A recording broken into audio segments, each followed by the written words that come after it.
Je vais parler de la fin du monopole de la sécurité sociale et on a appelé cette vidéo la fin du monopole pour les nuls.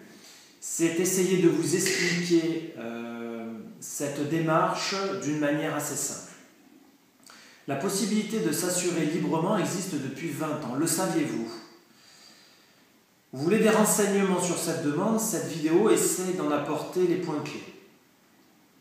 Il est important de ne pas le faire seul, il faut se faire aider, suivre par le mouvement pour la liberté de protection sociale.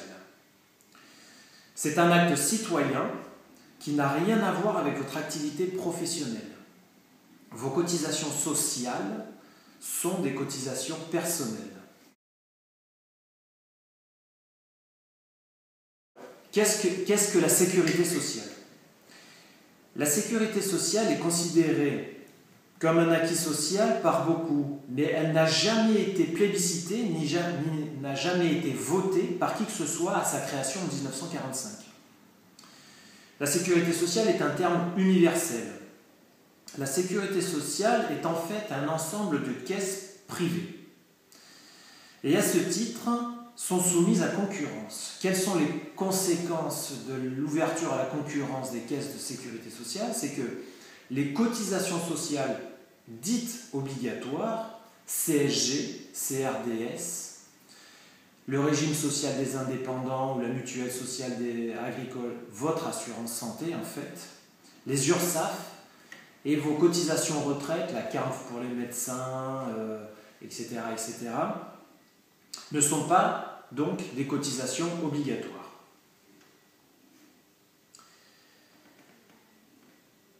La Sécu, ce n'est pas l'État. D'ailleurs, le Code de la sécurité sociale est juxtaposé à la Constitution. La sécurité sociale est en fait un ensemble de caisses privées. Toutes ces caisses privées sont en fait des mutuelles. Et ces mutuelles sont des entreprises qui sont soumises à concurrence. La sécurité sociale n'est pas le meilleur système au monde. Il n'est solidaire de personne. On a des médecins qui sont les moins bien payés d'Europe, la consultation à 23 €. On a des patients qui sont les moins bien remboursés d'Europe. On a un système qui est en déficit. Un système de soi-disant le meilleur du monde, mais personne n'en veut, personne ne le copie. Et enfin, si on doit parler de solidarité, ce système qui n'est solidaire de personne n'est pas plus financé par les cotisations sociales, parce que la solidarité que l'on peut exercer en finançant la couverture médicale universelle se fait par l'impôt et pas par les cotisations sociales. La Sécu, en fait, n'a jamais soigné personne. Elle se contente de gérer les flux monétaires. Le pouvoir de l'exécutif sur les caisses font que la Sécu, au lieu d'être une assurance sociale, est un système de redistribution idéologique et aveugle.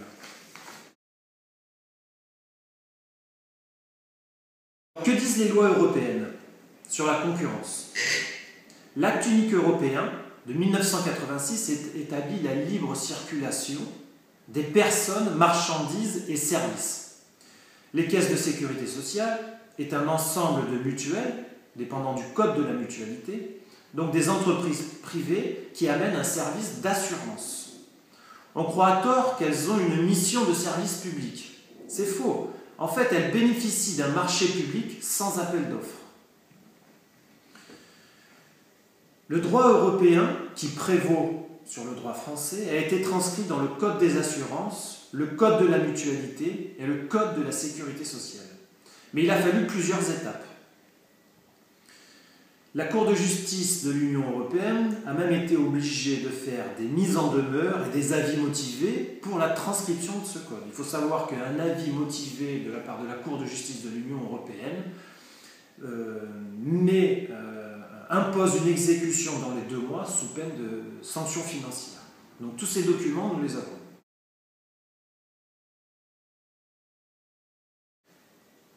Qu'en a été de l'application du droit par la France?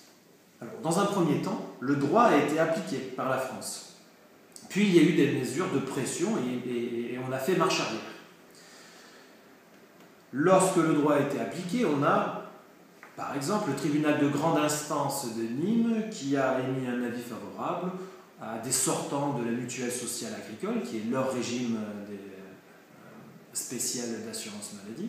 Et donc on a eu des personnes qui ont voulu sortir du système de cotisation sociale et qui ont eu un accord favorable.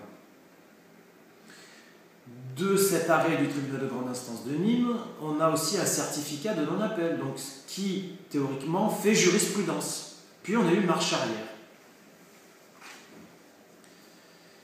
Il y a eu une non-application du droit par les juges, il y a eu pression politique, donc manquement au droit des juges.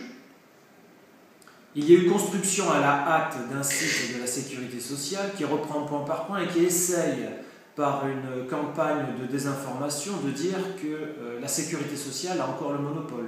Donc toutes les personnes qui nous contactent et qui nous disent « mais la sécurité sociale sur son site dit qu'elle a encore le monopole », c'est une campagne de grande désinformation et on est obligé d'y répondre en y passant beaucoup de temps à chaque fois, à chaque personne, mais on ne se démonte pas et on montre que tous les décrets et lois utilisés sur ce site sont anciens, tout simplement.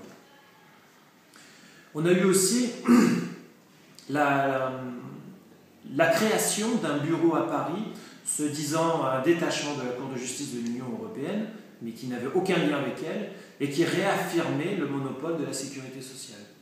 Qu'est-ce qu'on a eu encore comme désinformation? On a eu la tentative d'une loi dite anti-Reichmann. C'est-à-dire qu'avant, il était, soi-disant, passible d'amende financière et de sanctions pénales toute personne qui incitait à ne pas cotiser à la sécurité sociale. C'était la loi anti-Reichmann. Mais devant la pression européenne et les lois européennes, ils ont été obligés de changer cette loi. Et la nouvelle loi dit que je pourrais être passible de sanctions si j'incitais quiconque à ne pas s'assurer à une assurance maladie en Europe. Mais je vous enjoins à prendre une assurance maladie européenne, car c'est obligatoire de s'assurer à une assurance maladie. Je n'aurai pas le droit de vous dire aujourd'hui, ne vous assurez plus pour rien du tout. Donc assurez-vous à une assurance maladie européenne, mais vous pouvez remettre en cause le monopole de la sécurité sociale et votre régime d'assurance maladie de sécurité sociale française.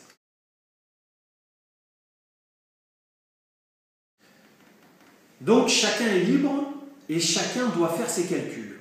C'est-à-dire que si vous voyez cette vidéo, vous n'êtes pas obligé de changer du jour au lendemain. Vous pouvez très bien faire vos calculs et choisir le système que vous voulez. C'est ça la liberté. Donc en fait, le plus dur dans cette histoire, c'est de savoir ce qu'on paye et les économies qu'on peut faire. C'est bien le problème d'une majorité de personnes, c'est qu'on ne sait pas ce qu'on paye et on ne sait pas où va notre argent. Donc je vous conseille 2 sites pour vous aider dans cette démarche et dans ces calculs. Vous avez www.sécurité-sociale.info, donc un site de la sécurité sociale, et www.médecinlibre.fr, donc on vous donnera les liens en écrit dans cette vidéo. Donc c'est vraiment une démarche pour toute personne, médecin, salarié, indépendant, qui permet de voir ce qu'on cotise et les économies qu'on va réaliser. Donc ce n'est pas seulement une économie personnelle, mais c'est aussi un acte vertueux pour une relance économique et augmenter le pouvoir d'achat des Français. Alors quelles sont les démarches? Il faut d'abord souscrire une assurance maladie européenne. Donc vous commencez par avoir une assurance maladie européenne qui vous enverra un certificat. Et souscrivez à une assurance vie européenne. Donc une fois que vous avez votre assurance vie qui est l'équivalent de vos cotisations retraite et une assurance santé européenne qui est l'équivalent de votre assurance maladie, vous avez les certificats et vous pouvez vous contacter le Mouvement pour la liberté de protection sociale qui vous enverra les lettres types à envoyer aux différentes caisses votre régime social des indépendants ou équivalent selon les régimes professionnels, aux URSSAF et à votre caisse de retraite. Pour les médecins, c'est la CARF et vous avez l'équivalent en fonction de votre régime professionnel. Ensuite, dès que vous recevez le moindre courrier d'acceptation ou de refus de la part de ces caisses, il faut savoir que récemment, on a de plus en plus de libérés de la Sécu qui reçoivent leur radiation, donc ce sont des grandes victoires désormais. En tout cas, il ne faut pas le faire seul, vous vous faites suivre par le Mouvement pour la liberté de protection sociale, vous envoyez tous vos courriers au Mouvement de la liberté de protection sociale, on vous mettra l'adresse en lien et ils vous feront un suivi particulier et vous accompagneront dans toutes vos démarches. Les pionniers qui ont fait cette démarche ont dû se rendre insaisissables. Alors c'est un terme grivois. Moi, personnellement, qui ai fait cette démarche, je me suis rendu insaisissable par précaution presque poussée. Se rendre insaisissable, on a l'air de jouer au voleur un petit peu comme ça, mais c'est tout à fait légal en France. On n'a pas le droit de se rendre insolvable. Se rendre insaisissable, c'est tout simplement votre résidence principale. Il faut faire une déclaration d'insaisissabilité chez votre notaire, ou alors faire une société civile immobilière. Si vous avez un compte professionnel, ce compte professionnel, il ne peut pas être saisi. Donc, il faut enfin rendre insaisissable votre compte personnel. Donc, il est tout à fait légal en tant que citoyen européen d'ouvrir un compte déclaré au fisc français en Europe.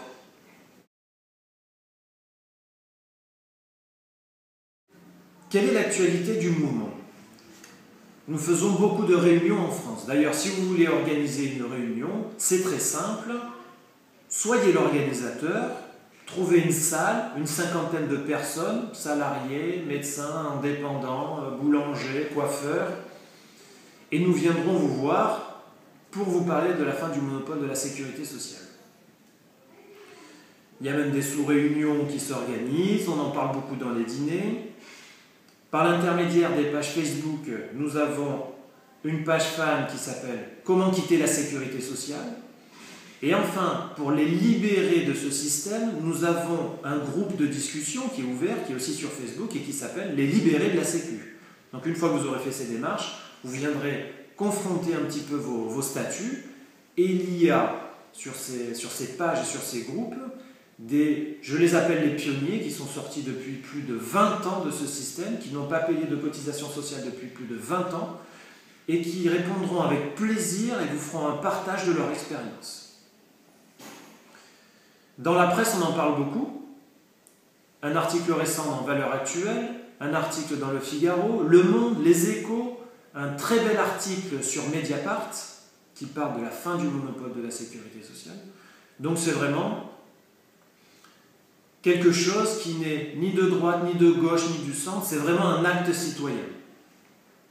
Sur Twitter, de grandes campagnes Twitter, où, en général, nous parlons de la fin du monopole de la sécurité sociale à nos députés via Twitter, à nos ministres, à nos sénateurs, aux entrepreneurs, donc nous sommes très actifs là-dessus.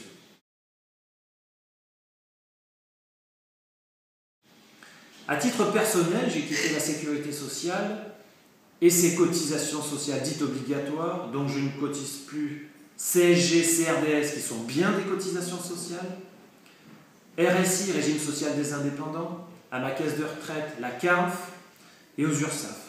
Donc c'est très simple, j'ai pris contact avec le Mouvement pour la liberté de protection sociale, j'ai dit quel organisme auquel je ne voulais plus cotiser, et on m'a donné des lettres types à envoyer en recommandé avec accusé de réception, et donc je suis sorti. Le premier geste qui permet de vous libérer, c'est d'arrêter de cotiser.